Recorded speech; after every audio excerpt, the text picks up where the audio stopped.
We have 83% household penetration, so we get up every day trying to get that other 17%.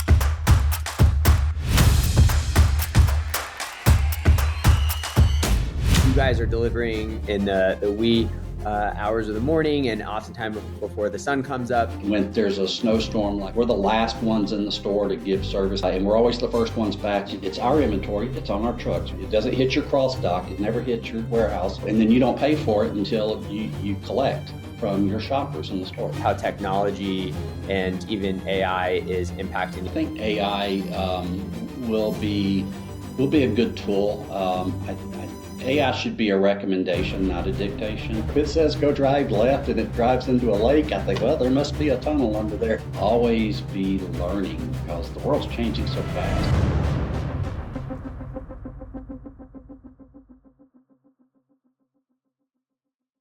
Hi, everyone. Thanks for listening to another episode of Shipped. I'm really excited today to be joined by Dr. Jeffrey Hendrix, who currently serves as the Chief Commercial Officer at Bimbo Bakeries. Dr. Hendrix, great to have you. Thanks for being here. Jeff, it is, and thank you for having me. I am excited to be here and part of this conversation. I love talking supply chain. Amazing. Jeff, I appreciate that. And, before the show, you and I were just kind of catching up around the importance of education and furthering education in a career. One of the really cool things about your background, aside from the business side, which we'll put to the side here for just a second so we can talk about the education, because I think it's just incredible. You're a professor. Tell us a little bit about what you're currently doing there and how you got started. Yeah, no, I think it's important. It's been a huge blessing in my life. I'll tell you that I was a bit of an untraditional student. I did not finish my undergraduate until I was 35 years old. And I thought, I'm a late bloomer, but I learned visually and through inquisition and asking questions. So I thought, well, that was fairly easy. So I went back for my MBA and finished that at 40. And then just kept on going because I had inertia on my side. And went back and did my doctorate in marketing, of all things, and finished that at 47. So, Sean, the thing I'd say about it is that afforded me the opportunity to start teaching some courses and teaching some classes and interacting with some of the students and what they're going through in their undergraduate and in master level courses. I learned more from them than I think they learned from me. It is just fascinating how fast the world is changing. And, I'm a huge supporter of non-traditional because I was doing the work while also studying the theory and principles. So I could really apply them in real time to conversations, discussions, decisions that I was going through. So I would just highly encourage anyone out there, continuing education, lifelong learner. Always be learning because the world's changing so fast. And, we talk a lot about that in our company of how we refer to it as futuristic thinking. What's the shape of our industry going to look like in 1, 3, 5 years? And that change curve is steepening every year. That's incredible. Is there, I've got an undergrad and have consistently toyed with going back and getting a master's degree at the ripe age of 37. Similar for you, I'm even a little past here at this point, but is there anything that you can look at in your career where, I'm sure you don't regret, obviously, but is there anything you can pinpoint to say, like, because you went back, this opportunity was afforded to you, or you learned something that you applied? And if so, is there an example that pops in? Yeah, I would have never in my wildest dreams, if you think back, I can remember in high school, I thought it'd be a truck driver. My dad was a truck driver, an 18-wheeler over the road transport. It seemed he was like a hero to me. It just seemed like such a great calling. And I ended up on a bread route at 19, delivering bread products to grocery stores at 3 o'clock in the morning. And, you just go through but you like any company or any work or any industry or any career that you go into, you meet people, you network, you learn, and they become part of your friend circle, they become part of your family, and you learn from a lot of them. I had good coaches and mentors that forced me and said, you need to go back to school, you need to get your degree, you're going to hit a ceiling. And I just was fortunate enough to have listened. And I think that really I attribute the MBA more than the undergraduate, because it did unlock a lot of the conversations that I ended up having in business, whether it be through the financial leads of our company, through our board of directors or stakeholders, certainly externally with our customers, to try to find more holistic end-to-end solutions to problems. And I think that's where, we're having a lot of success as an organization. I work for Bimbo Bakeries US. We have about 55 bakeries US, 20 plus thousand associates, iconic brands like Sara Lee Thomas, Ballpark, Entenmann's. We have 83% household penetration. So we get up every day, of course, trying to get that other 17%. And it's just, it's very exciting to work in an industry where you've got a good network, a good group of folks, and are able to bring that advancement and that technology to bear to shorten the production to market time, the supply chain line. And digital marketing is really pouring fertilizer on all of that. I mean, marketing has essentially become a demand sensor for the supply chain as we ramp up through creating that demand through a lot of the social and digital efforts of marketing. It's really changing the game for supply chain. Yeah, that's incredible. And you talked a little bit, obviously, a bunch of iconic brands under your portfolio. Can you maybe just give a little bit better idea for, as a chief customer officer, what exactly kind of some of that entails and kind of what falls under your purview? Yeah, no, that's great. So my role and my team that supports me and I support them, and we interact and support our retail partners: Walmart, Kroger, Costco, HEB, 7-Eleven, McDonald's, Wendy's, you name it, across various channels, broadliners and distributors and away from home, food service. No matter what, if there's a customer, B2B customer involved in our business, my team manages that relationship. We do so through, Sean, in many of the markets, we're geographically proximity to them. So we have offices in all the major headquarter towns where all the retailers operate. We have feet on the ground. We're working with them in an integrated fashion, whether that be from processes or data integration, which is kind of new in the past 5 years, to create that joint business planning process or joint value creation. And there's, they're looking at us as suppliers in the community to say, what are we not thinking of that helps us get product to market more efficiently and more effectively to ensure supply on time, in full, and ready at the shelf. And I think DSD plays a big role in that for the industry. I'm going to plug our frontline here for just a minute. I'll tell you, the bread industry has always been very high velocity. It's, we sell our units per store per movement per day are exceptional compared to a lot of products that are in the store. And what's more importantly, we're there at 3 a.m., 4 a.m., 5 a.m. Where most cases we're delivering bread before the sun comes up.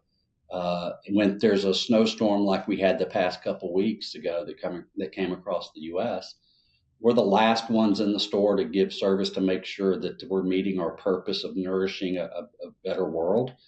And we're always the first ones back in recovery delivery. So that's where I think DSD really has, I'm going to call them bragging rights, but I think we have bragging rights in that space. And now that we have technology that we're getting from the customers through scan data, and able to push that back up the supply chain to optimize, near real-time knowledge of inventory, it really is speeding up and making the process even that much more efficient.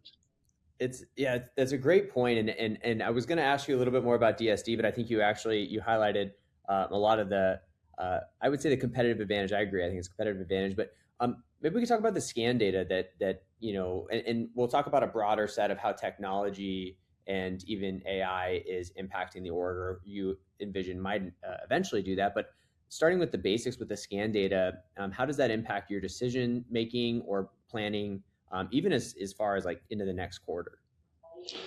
Well, I think it gives us more granular insights into what that demand signals are, almost, Sean, on a by hour basis, right? So we look at a store SKU hourly combination of data inputs that suggest, hey, do you know you sell the most of this Sara Lee honey wheat bread between the hours of 2 and 4 in the afternoon, whereas your Intamin's 8-pack frosted donuts may sell more between 7 and 9. That affects inventory positioning based on its level for the day. And, as we think about working through real-time inventory capture, those demand signals can be sent back to the front line, to the distribution center, to the bakery to produce, and say we have a setting that's let's call it a low quality signal, right? I'm sorry, call it a low inventory position on the shelf, where once you get below 100 on the shelf and you're selling 200 an hour, it's signaling your potential for an out of stock. And so I think that's very helpful for us as we think about DSD. How do we bring that technology to bear to really bring solutions? Sean, our ultimate goal is to have our products available where, when, and how our customer wants to purchase our product.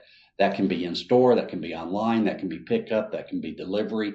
And the market is changing every day. The evolution of path to purchase for the consumer just continues to get bigger and bigger and bigger. And so it becomes a little more complicated to supply into each one of those channels or facets. But that's what gets us up every day.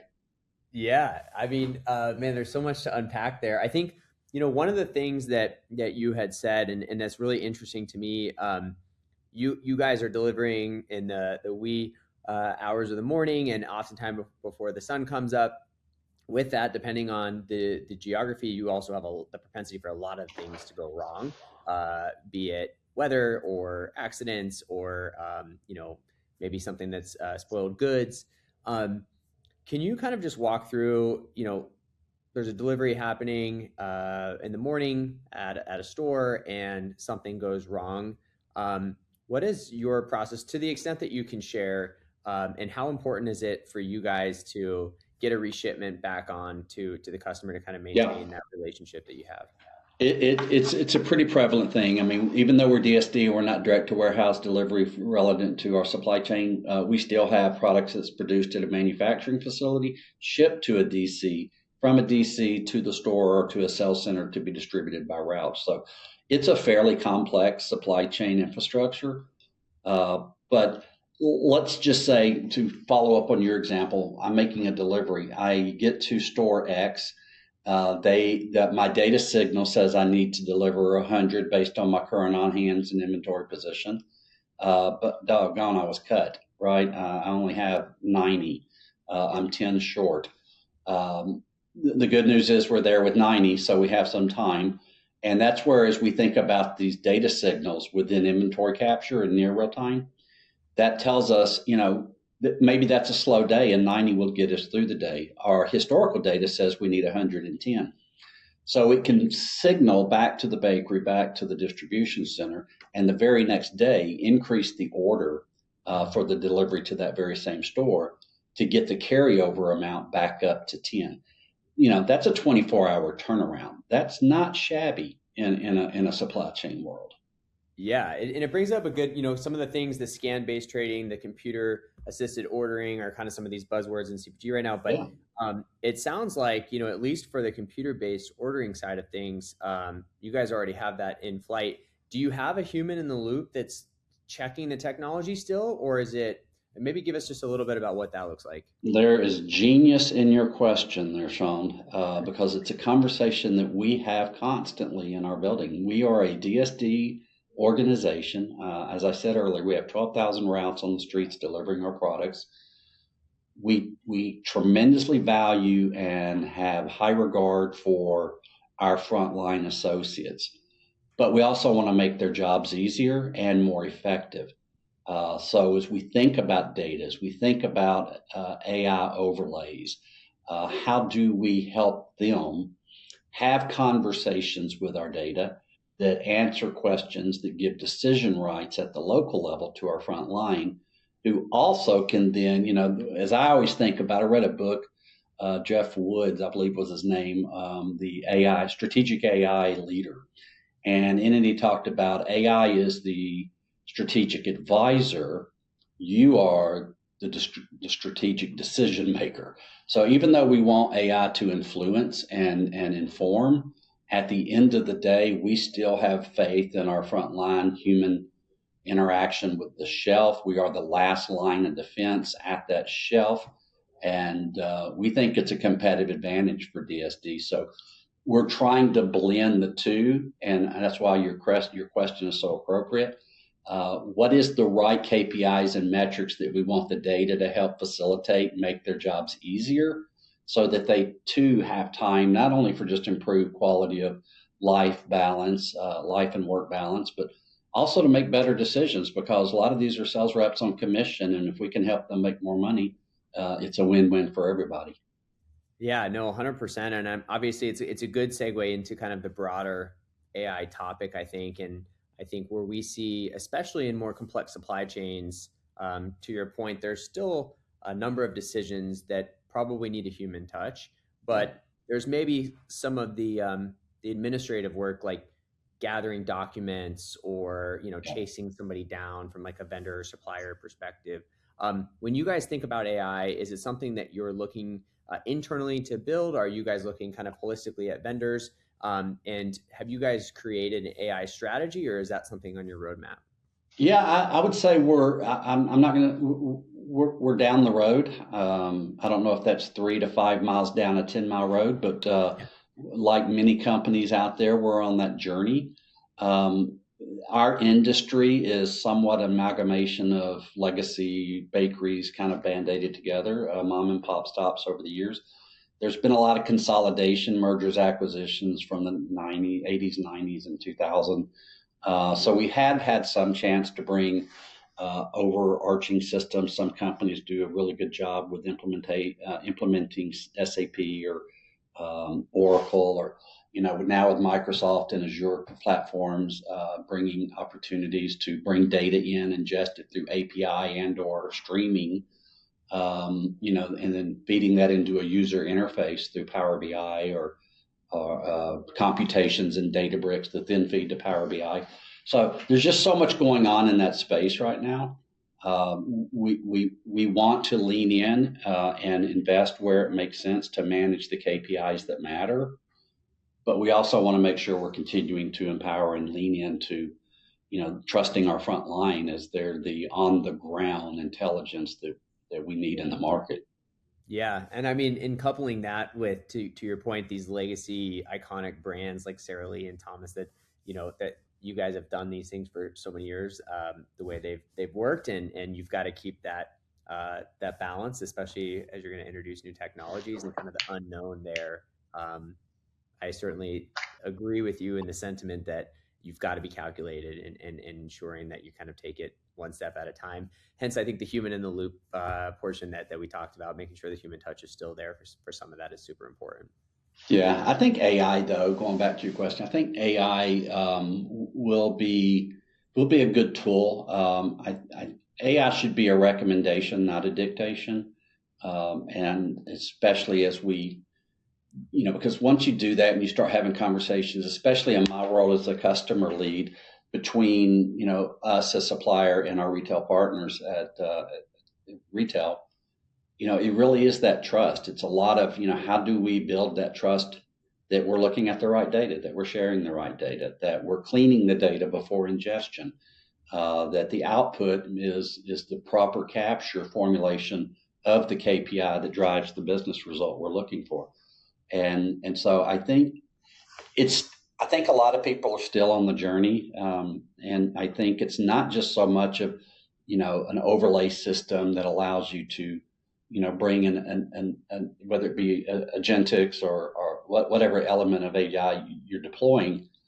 It's almost as much about how do we think about data capture? How do we think about building the data lake from which we use and then share? And then how do we create that trust that how we're looking at this between suppliers and merchants makes the most sense?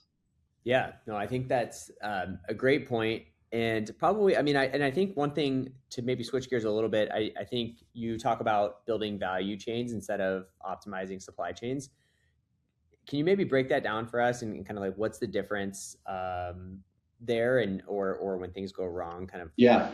We think of it in terms of, optimizing supply chain. That's not a new concept. Everybody does it. You're looking to drive cost out of the system, become more efficient, become faster, more fluid and trusted, and again on time and full.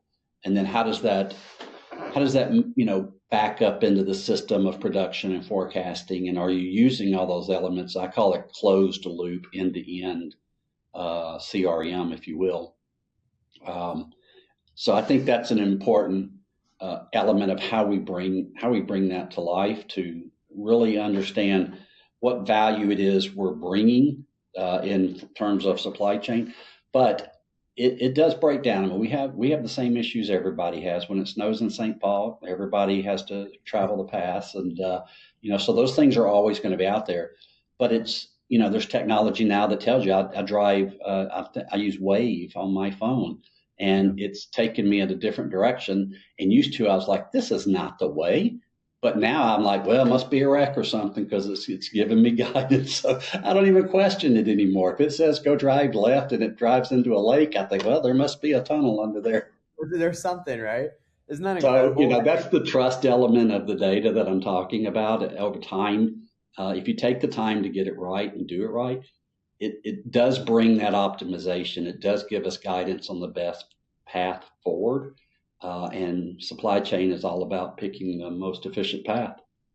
100%. And I think there's so much to be said there. And I have a question at the end. I just want to get your prediction on kind of where things go. Hopefully not driving into lakes, but I'm with you. I think that the trust and reliance on technologies is just becoming more and more. That was actually an episode on The Office, Sean. If you haven't ever seen it, you could probably Google it. It's Dwight and Michael were in the car, and it told them to take a left and drove into a lake.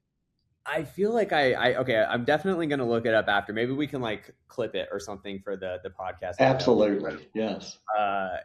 But I will. I vaguely remember. I haven't rewatched any of The Office in many years, but I think that's where it's going, right? And it's so incredible to understand the reliance we have. And I think the interesting thing is obviously AI or technology can still make mistakes, and we as consumers generally have a very low patience rate for it making errors. I think we just expect it has to work, and so it's always interesting. But I'll come back to that question. I think. One thing I wanted to touch on is I believe you serve on the board for on the FMI board, yes. And just be curious if there's any regulations or industry shifts that you guys are talking about, or that you think that maybe folks aren't taking as seriously, or that you see coming. Yeah, there's a list of things that FMI does, and under the leadership of Leslie and her staff and her team. It's just such a tremendous partner that we have for ourselves in the industry, as sort of our voice of influence. And we've got a really great team of folks that we get together. And of course, we're talking about what are some of those big issues. Some of them aren't all related to supply chain. Certainly, there's manufacturing issues. I won't go into too much deep detail because it doesn't affect my business as much, but I'm in the meeting, so I know there's a lot of discussion as we go through a lot of the food regulations. We've seen many changes in this recent administration relevant to the flipping of the pyramid, to some of the guidance towards the clean label journey that I think everybody's on or will be. And I think it's one of the biggest issues is sort of the labeling laws. And, we are a United States, so we are, the individualistic rulings and laws and regulations within the state parameters, but they do drive complexity, right? If state A asks for this and state B asks for that, and you have one bakery in Minnesota that makes for both, does that change the labeling? Does that change different packaging? Does that create changeover at the line? Does that create different regulations on distribution? And so I know that's one of the areas that FMI is really leading the charge and being a very vocal voice of influence for our industry. Oh, that's incredible. And so I guess maybe to piggyback off of that, if we, and grouping in a little of the technology now, I guess if we fast forward in maybe 5 years, I was going to ask you a question around customer expectations, but I think maybe to start, how do you feel that your business will be different, given some of the technology and how fast it's moving? Yeah, I think we already play a competitive advantage for our partners, because I'm going to get a little technical here, but I'm going to ask your audience to stay with me. Yeah. We're DSD. We do deliver our products straight from manufacturing to the stores, but we do so in a scan-based trading environment. Let me define what that means. That means in a lot of cases, we do have some customers that we invoice, but for the most part, we're scan-based trading. That means it's our inventory. It's on our trucks. We show up to your back door. We walk in. We fill up our products onto your shelves. Your shoppers come in. They buy our products from your shelves, take it to your front end checkout, scan it through your register. That creates the transaction for payment to us. So that's hugely profitable because it's our labor coming in. It's our trucks being the distributor. It doesn't hit your cross dock. It never hits your warehouse. It's our labor that brings it in. We merchandise it. We stand the stale on unsellables on the backside, and then you don't pay for it until you collect from your shoppers in the store. That's a huge advantage as being a DSD supplier versus an invoiced supplier to a retailer. So we're trying to find ways to deploy technology that really makes us even more valuable as a supplier to our retailers. And those are the partnerships and the conversations that we're having with our largest customers. Some of our mid-sized customers are starting to come on board and start saying, hey, help us. How do we do this in a way that brings optimization? Because digital media right now, digital penetration, meaning how much of our product is sold through a handheld, through an online, as opposed to someone walking through the store. In a lot of cases, that's north of 20%. That means 2 out of every 10 buyers are buying product online, and that's growing every single year. And so that creates demand signals, and quite frankly, we pour marketing dollars into that to create that demand. And the last thing we want to do is pour trade dollars into advertising that leads to an out of stock on the shelf. And so we're really trying to be thoughtful about, I'm going to say it again in fear of being redundant, that end-to-end closed loop circular communication of data that informs not only at that last line of defense at the shelf from our front line, but all the way up the supply chain through distribution cadence, timing, availability, on time, in full, all the way back to production and forecasting. When you get that closed loop working and it starts feeding each other, then you run the promotions. Your marketing dollars go farther because you're signaling for greater demand. You're creating demand.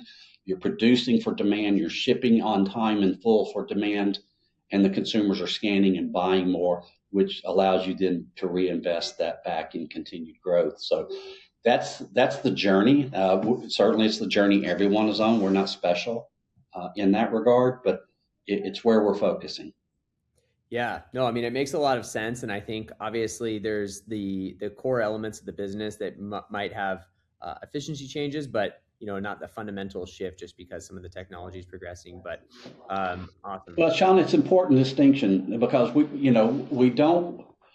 would be foolish if we just saw the, AI or data as being the shiny new toy, and we, abandon what for 100 years has been a very reliable, very profitable partner to our retail customers. We have to find the way to integrate and infuse so that we're adding value, not just changing for the sake of change. Yeah, I couldn't agree more. Jeff, this has been incredible. Unfortunately, that's all the time we have today. Before we wrap, if people want to follow along with your work, is there a place they can do that? Maybe on LinkedIn, or are you active on any Twitter or anything like that? No, thank you for that. Now, LinkedIn, and that's about the only social digital media that I interact with. But yeah, I'm available on LinkedIn. My contact information is up to date. So anybody who wants to reach out, I invite you to do so. Amazing. Jeff, this has been super fun and I've learned a lot. I really appreciate you taking the time and hope to talk to you soon. Keep in touch. Sean, thanks for the opportunity. I enjoyed it and appreciate the audience's attention.